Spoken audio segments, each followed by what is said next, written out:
बच्चों, मैं कविता सरकार। आज मैं आपको कक्षा 5वीं का नतीजा पढ़ाऊंगी। पाठ 9, दूषित अन्न। महाभारत का भयंकर युद्ध 18 दिन चला। इन 18 दिनों में कौरवों और पांडवों के पक्ष में अनगिनत वीर सैनिक और सेनापति मारे गए। युद्ध के अंत में भीम ने दुर्योधन को भी गदा युद्ध में मार डाला। भीष्म पितामह कई दिनों तक बाणों की शैया पर पड़े रहे।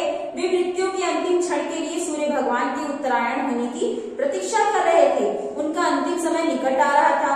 भीष्म पितामह केवल युद्ध विद्या में कुशल महारथी ही नहीं थे, अपितु वे राजनीति और धर्म नीति के विद्वान भी थे।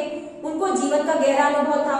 जब युधिष्ठिर के सम्राट होने की घोषणा हो गई, तब भगवान श्री कृष्ण ने पांडवों से कहा, पितामह भीष्म, हम सभी के पूज्य हैं। युद्ध में दुर्योधन की ओर से अवश्य लड़े, लेकिन मन ही मन में हमारी ही विजय चाहते थे। पितामह जानते थे कि हमारा ही पक्ष धर्म का पक्ष है।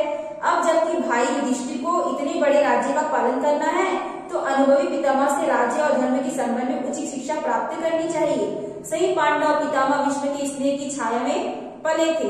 वे उनका बहुत आदर करते थे, इसलिए वे भगवान कृष्ण से सहमत हो गए। द्रौपदी ने कहा, पितामह के अंतिम दर्शन करने के लिए मैं भी जाना चाहती हूँ। उनके विचार सभी के लिए कल्याणकारी होंगे। पांचों पांडव द्रौपदी और कृष्ण युद्ध भूमि में वहां पहुंचे, जहाँ पितामह भीष्म बाणों में विधे में लेटे हुए थे। अब उनके मुख पर पीड़ा का कोई विभाव नहीं था। उनके और मृत्यु के बीच अब समय की कुछ दूरी ही बची थी। कृष्ण ने वहां पहुंचकर पितामह को प्रणाम किया। भीष्म ने आंखें खोलकर देखा, युधिष्ठिर के साथ उनका प्रिय अर्जुन तथा अन्य पांडव हाथ जोड़े खड़े थे। पांडवों के पीछे खड़ी द्रौपदी को भी भीष्म पितामह ने देख लिया। पितामह ने हाथ उठाकर सभी को आशीर्वाद दिया। कुछ देर शांत रहने के बाद भगवान कृष्ण भीष्म पितामह से कहा, गंगा पुत्र भीष्म, युद्ध समाप्त हो गया है। कुल राज्य के अगले सम्राट के रूप में धर्मराज युधिष्ठिर को प्रजा का पालन करना है। आप अनुभवी और नीति कुशल हैं। कृपया युधिष्ठिर को राजधर्म व नीति के बारे में उपदेश दें।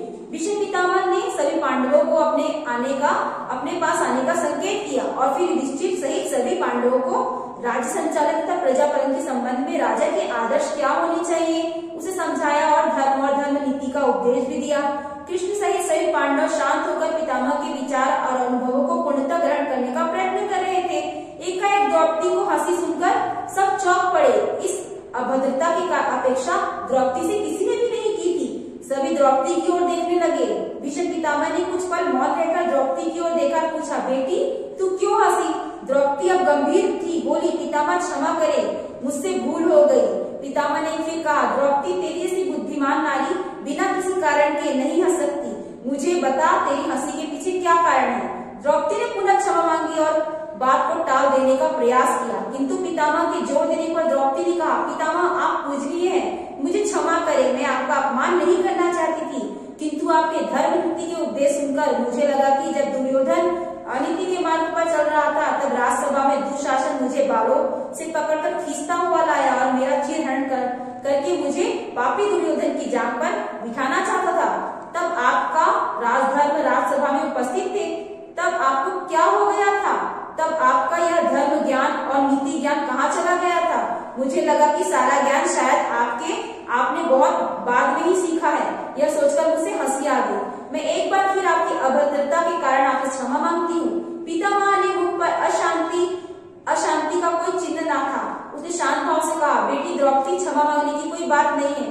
तेरा प्रश्न उचित है। राजसभा में सबसे बड़ा होने के कारण मेरा कर्तव्य था कि मैं दुर्योधन की अनीति और अत्याचार का विरोध करता, किंतु बेटी में विवश था। उस समय मेरे शरीर में दुर्योधन के शोषण और अन्याय से कमाए गए धन तथा संचित अन्न से बना रक्त प्रभावित हो रहा था।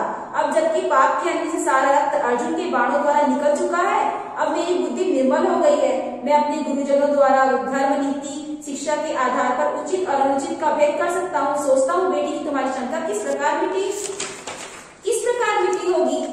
अन्याय, दुराचरण और पाप द्वारा कमाए गए अन्न के प्रभाव से मनुष्य की बुद्धि और ज्ञान भी दूषित हो जाती है। यह बात अब आपकी समझ में आ गई है। द्रौपदी की शंका मिट चुकी थी। कृष्ण सहित सभी पांडवों ने भीष्म के चरणों में अपना सिर झुकाया। अंत में आंखों में आंसू भरकर द्रौपदी ने अपना सिर पितामह भीष्म के चरणों में रखकर भरे मन से एक बार फिर क्षमा मांगी। पितामह की आंखें भी भीग गई थी।